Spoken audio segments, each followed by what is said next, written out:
Bom dia, boa tarde, boa noite. Bom dia, boa tarde, boa noite para vocês. Tenente Baiano falando, professor de História do Sétimo Ano. Falo também em nome do Capitão Chan e do professor Guilherme, todos professores do Sétimo Ano, beleza? Vamos começar um novo vídeo sobre o mercantilismo, mas antes de falar do mercantilismo, vamos só voltar um pouquinho, né? Que no vídeo passado a gente estava falando do absolutismo. E lembrando que o absolutismo foi o poder concentrado na mão dos reis. Foram quando os reis, né, europeus, houve enfraquecimento dos feudos, do feudalismo, e a gente já explicou, não vou ficar aqui retomando porque é favas contadas, e os reis foram se fortalecendo, e nós vimos que esse fortalecimento dos reis passaram por arranjos, né? Arranjos entre a nobreza, a burguesia, o clero e, é claro, as monarquias, né? E aí surgiram os estados nacionais modernos.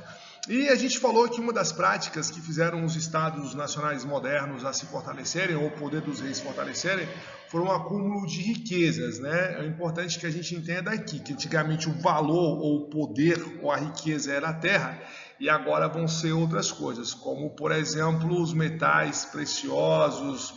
Os países começam a fazer comércio entre si, e a gente sabe, a gente começou a falar e começou a ver que um poder de um rei, ele era medido agora pela quantidade de riqueza que ele tinha.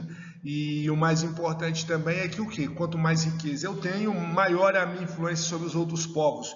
E maior a minha influência sobre os outros povos, isso quer dizer o quê? Isso quer dizer que eu vou mandar o mundo, eu vou mandar. E a gente começou a ver que as monarquias, né, os reis começaram a ter essa ganância de poder, e como a gente vai falar daqui a pouco, né, alguns teóricos absolutistas, né, que, como Maquiavel, por exemplo, falava que o poder corrompe, né, que todo homem ele era corruptível, e os reis se tornaram cada vez mais poderosos, e sendo mais poderosos, eles queriam ficar mais poderosos e ter mais poder, e desencadeou uma série de invasões e guerra, e roubos, e vai por aí, e a gente vai ter uma guerra comercial, vai ter uma série de coisas, certo?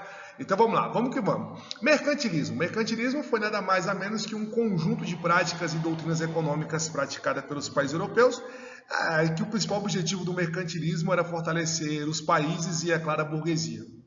A burguesia se tornou uma classe muito poderosa, muito, muito. Até mais que a nobreza.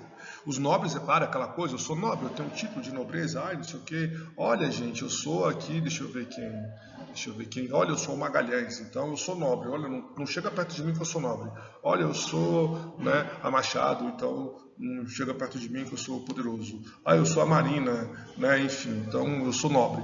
E a burguesia não, dinheiro. Eu tenho poder. Eu sou o Magalhães, eu sou muito poderoso, eu sou rico, eu tenho dinheiro. Eu sou o Henrique, como eu sou forte, eu tenho muito dinheiro. Eu sou o Vale, eu tenho muita grana, viu? Não chega perto de mim não. E tal. Burguesia, né? Enfim, o mercantilismo surgiu como uma necessidade dos estados nacionais se fortalecerem. Lembrando que toda vez que eu falo estados nacionais, eu estou falando dos países, certo? Se fortalecerem e consolidarem como potência mundiais. Tendo em vista que as práticas econômicas medievais estavam completamente defasadas, né? E não comportavam mais os anseios de uma sociedade moderna. Então, daquela coisa de agora não, agora os caras estão pensando grande, então vamos olhar para fora, né? A gente está só olhando aqui no nosso quadradinho, vamos olhar para fora, beleza? Então, quando a gente fala do mercantilismo, a gente vai ter algumas práticas mercantilistas que fizeram com que esses países, com que essas monarquias se tornassem mais fortes, mais poderosas, a gente vai entender aqui. Vale ressaltar que muitas dessas práticas mercantilistas que foram praticadas lá no século XV até o século XVIII, elas de certa forma são praticadas até hoje. Olha lá, quando a gente fala aqui, né, desses modelos econômicos, enfim, no mercantilismo, o acúmulo de riqueza, né, tanto está aqui o metalismo, a valorização de metais preciosos como o ouro e a prata. A gente sabe que o ouro e prata são metais valorizados no mundo todo e tem um valor mundialmente, enfim, né? A gente até falou aqui em sala de aula, se eu tiver com 10 reais e estiver na Tailândia, eu vou ter problemas. Se eu tiver com uma barra de ouro, eu não vou ter problema. Por quê? Porque o valor do ouro vai ser reconhecido, ele é mundial. Certo? Então é isso, a valorização. Todo país tem a sua, quase todos os países têm suas reservas em ouro e prata, é importante. Um aluno me perguntou uma vez, professor, mas e esses países guardam esse dinheiro, e quando é que eles vão usar esse dinheiro? Uma emergência, né? Mas o mais importante é você acumular. Não à toa, vale lembrar que um dos ciclos mais importantes de Portugal sobre o Brasil foi o quê? Foi o ciclo do ouro, né? Professores falaram para vocês em sala de aula que Portugal extraiu muito ouro só de uma mina de ouro lá em Ouro Preto, né, a mina da Passagem. Segundo estudos, os portugueses tiraram a incrível marca de 80 toneladas de ouro, ou seja, é muita grana, não dá nem para fazer essas contas aqui de cabeça, até porque eu também sou péssimo de matemática. Mas daí a ver o tanto que era valorizado e o quanto que era importante ter as suas reservas em ouro. Então, o primeiro, ou uma das primeiras práticas mercantilistas foi justamente o metalismo, o acúmulo de metais, né, metais preciosos. O acúmulo de riqueza, claro, isso é muito importante porque, acabamos de falar aqui, você está acumulando riqueza, acumular, quanto mais eu tenho, mais eu quero, e quanto mais eu quero e mais eu tenho, eu sou mais poderoso e eu vou dominar os outros através da minha riqueza, certo? Tem uma frase capitalista que fala assim, né? Você é aquilo que você tem. Então isso para os países era muito dito lá atrás, certo? O intervencionismo também era uma prática em favor do rei e da burguesia. Ou seja, como o próprio nome fala, era o Estado intervindo na economia, ou simplesmente o rei intervindo, né, criando leis ou outros mecanismos para favorecer ele mesmo e a burguesia. Criação de impostos e vai por aí, certo? E é claro, quando você tem o intervencionismo, isso quer dizer que você vai ter uma restrição às liberdades individuais. E muitas das vezes, pessoal, esse intervencionismo significava um autoritarismo dos reis. E é claro, autoritarismo quer dizer também que certas vezes ou em alguns momentos isso era utilizado também como violência. Beleza? Protecionismo, como o próprio nome fala, é proteger. É a interferência do governo a favor do comércio nacional. Lembra que a gente falou em sala de aula? Que isso é uma prática que acontece até hoje, né? Sei lá, vou pegar aqui, deixa eu ver, um aluno aqui, deixa eu ver, o Rafael. Rafael foi para os Estados Unidos. Rafael chegou até os Estados Unidos e tal, falou, caramba, um monte de coisa barata, compra horrores. Compra lá 7 mil, 10 mil. O que acontece? Ele vai ter problema, porque quando ele chegar aqui na alfândega, tem uma cota. A cota é $800, né? Faz as contas, 8 vezes 6, 40 alguma coisa aí.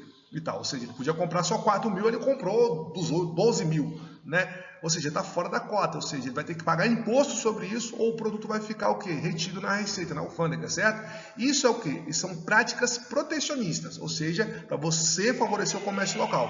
E por que o governo faz isso? Simples. O Francisco, coitado, foi lá, abriu uma empresa, paga imposto, aquece o comércio, gera empregos e tal, aí as pessoas não compram o sapato do Francisco porque está comprando lá fora. Então, é uma forma de você proteger o comerciante local, é o protecionismo. Por isso que quando vocês compram coisas nesses sites, muitas vezes tem que se pagar impostos, e muitas vezes demora muito a chegar na sua casa, não é porque o governo é incompetente e tal, não é só isso não. É porque é de propósito para desestimular você fazer compras lá fora, você fazer só aqui dentro, certo? Então isso é uma forma de você proteger, é o protecionismo, proteger o comerciante local. E ainda tem um outro detalhe, quando a gente vai no mercado, quando a gente vai no shopping, quando a gente vai... enfim, algum comércio, chega lá tem produtos nacionais importados e muitas vezes a gente vê o produto importado mais caro, não é só porque o produto importado é melhor, né? A gente tem essa ideia, é caro porque é melhor porque é importado, não, ele é caro porque ele está taxado de imposto, certo? Ou seja, para você proteger o local em direção o comércio local do estrangeiro, correto? Tanto é que a gente está vendo agora aí, ó, é legal, tá vendo? História é o estudo do presente, a gente está vendo essa guerra comercial entre Estados Unidos e China. Estados Unidos taxando os produtos que vêm da China, não só da China, de outros países também, né, com 25, 40, 50, 100% de impostos aí e tal, porque para estimular as pessoas a comprarem os locais e não ficar comprando o importado.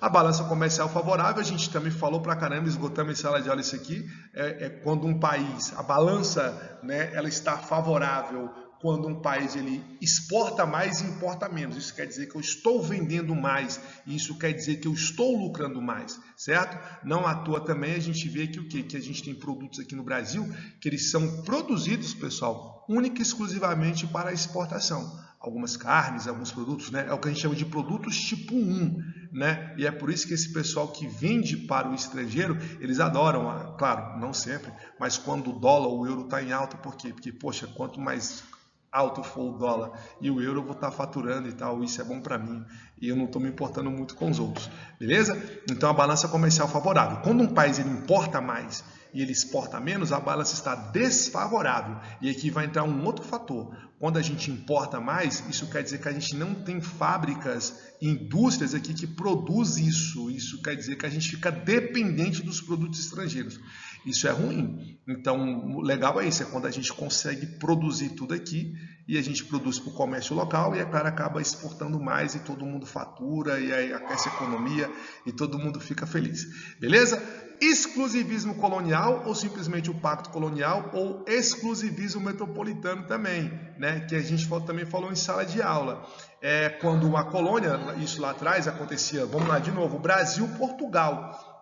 O Brasil era uma colônia de Portugal e pelo pacto colonial dizia que o Brasil só podia fazer comércio com a Inglaterra, com Portugal. Então olha só a malandragem, Portugal vinha aqui, comprava as matérias-primas, levava essas matérias-primas para a Europa, chegava lá, era produzido, né, os produtos manufaturados e tal, e esses produtos voltavam para cá como produtos importados e a gente ainda era obrigado a comprar. Ou também tinha aquele outro detalhe, por exemplo, a cana-de-açúcar. Portugal pegava o açúcar, levava para a Europa, revendia para os outros países, é claro, por um preço muito mais alto, e pagava uma mixaria para quem estava produzindo aqui. Por quê? Porque havia um pacto, o Brasil só podia vender para Portugal, então Portugal comprava pelo preço que ele achava que era justo, que era um preço bem baixo, e revendia esse produto, tinha um lucro astronômico, né? Astronômico sobre os produtos, ou sobre a matéria-prima e sobre os produtos, enfim, que ele produzia, que tirava do Brasil, depois trazia. Isso daí é um exemplo ali, né? Por exemplo, a gente até falou em sala de aula, né? Demos esse exemplo em sala de aula.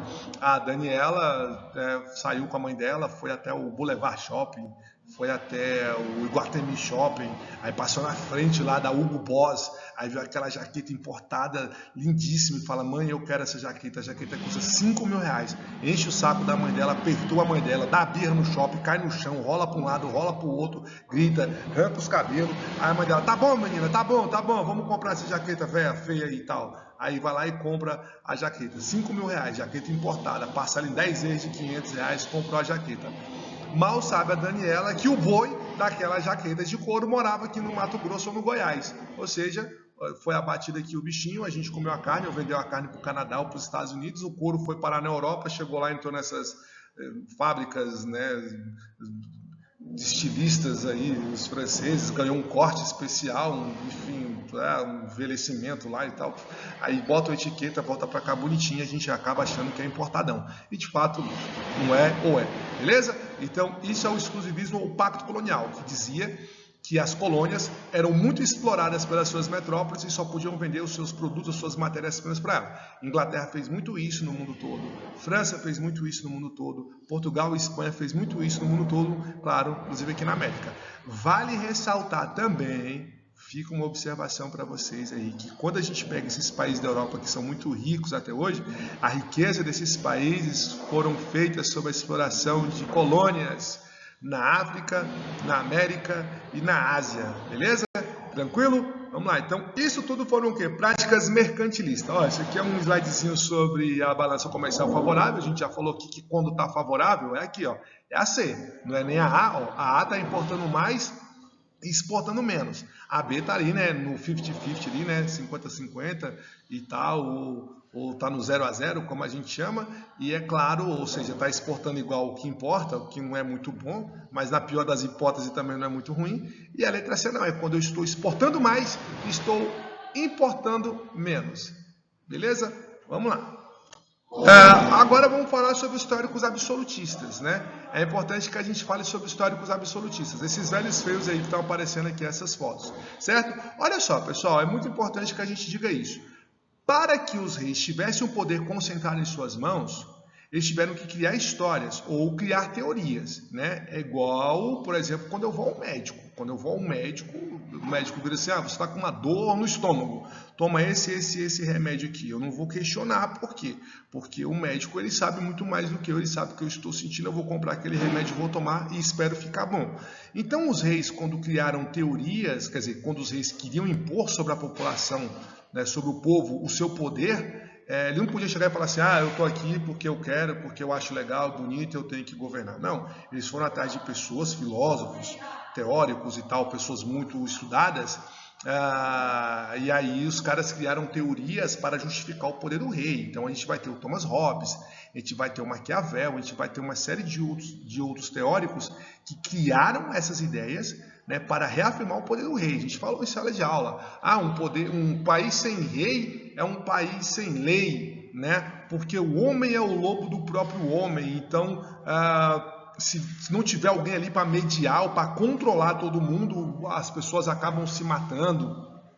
O professor deu até aquele exemplo em sala de aula, né? Por exemplo, quando vocês estão todos sentadinhos em sala de aula, observando a aula ali e tal, que o professor está lá na frente, fica todo mundo bonitinho, né? Sentadinho e tal, faz a apresentação. De repente o professor precisa sair de sala, um levanta, o outro conversa, o outro brinca, o outro grita, né? Enfim, a maioria vai ficar sentada, mas enfim, por quê? Porque a autoridade, entre aspas, saiu de sala. Ou seja, então a sala de aula é como se fosse um país, o professor é como um rei. Então, enquanto eu estou ali, tá tudo certinho, quando eu saio vira bagunça. Então, esses teóricos, né, eles criaram, né, suas, claro, teorias para justificar que o poder do rei era um poder que, quer dizer, que o rei iria colocar ordem e dar segurança à sociedade, certo? Então, Hobbes, quando ele escreveu o Leviatã, ele procurava explicar os motivos pelos quais as sociedades deveriam aceitar o poder dos reis, por conta disso, porque o rei trazia ordem e segurança para o povo, certo? Olha só, a gente também vai ter aqui, cadê? Deixa eu ver, opa, tá lá, e tudo, olha lá, né? Os homens viviam em estado natural, né? E é claro, por isso a vida era uma guerra permanente, de todos contra todos, e o homem é o lobo do próprio homem. Isso que o professor acabou de falar para vocês. Olha lá, o Leviatã de Thomas Hobbes, esse velho feio que está aparecendo no cantinho aí, né? Enfim, mas um cara muito inteligente, né? Outro, né? É esse aí, ó, Jean Baudin, né? Enfim, que escreveu 6 livros da República e apresentou a teoria da soberania, né? Que a soberania era uma alma de um Estado e deveria ser perpétua e absoluta, enfim, e os governantes não poderiam estar submetidos a nenhuma forma de sujeição, até mesmo à lei. Então, tipo, tá acima da lei. Inclusive, a gente estava falando em sala de aula, né? Lembra do Luís XIV, o rei da França, né? Que ele falava: o Estado sou eu sou o Estado, eu sou o Rei Sol, né? Ele leva luz, calor às pessoas e tal. Então é isso, eu estou acima de tudo, ninguém manda em mim. Eu tenho sangue azul, então vocês não podem me questionar, certo? Outro, né? É o Jacques Bossuet, né? O Jacques Bossuet, que é a teoria do direito divino dos reis, né? Que o rei é o representante de Deus na terra, os olhos do rei são os olhos de Deus. Enfim, inclusive a teoria do Bossuet casava muito com a teoria do clero, né? Tanto é que a gente também falou pra caramba, pessoal, que muitas vezes, quando um rei era coroado, ele chamava quem? Ele chamava a igreja, né? Tinha lá um bispo, tinha um padre, tinha um papa para coroar o rei. Por quê? Porque era em nome de Deus que aquele rei ele estava sendo coroado, e é claro que as pessoas deviam obediência ao rei, e é isso aí, certo? Isso era muito comum, né? Um país sem Deus, ou um país sem rei, era um país sem Deus. A gente vai, quer dizer, vocês vão estudar lá no nono ano, que inclusive aqui no Brasil teve uma revolta muito curiosa, porque um maluco falava que o Brasil estava abandonado quando virou uma república, deixou de ser monarquia, exigia. Isso também explica por que na Inglaterra o hino nacional lá dos caras se chama Deus Salve o Rei, ou Deus Salve a Rainha, né? Até bem pouco tempo atrás. Beleza? E por último, Maquiavel, Nicolau Maquiavel, quando escreveu O Príncipe, né? O Príncipe tem, aliás, o livro de cabeceira de muitos desses governantes do passado e do presente, né? Que reunia uma série de teorias lá, para dizer que o rei era importante, e ao mesmo tempo o poder era muito complexo, que o rei tinha que saber lidar com o poder. Enfim, essas coisas todas. Beleza?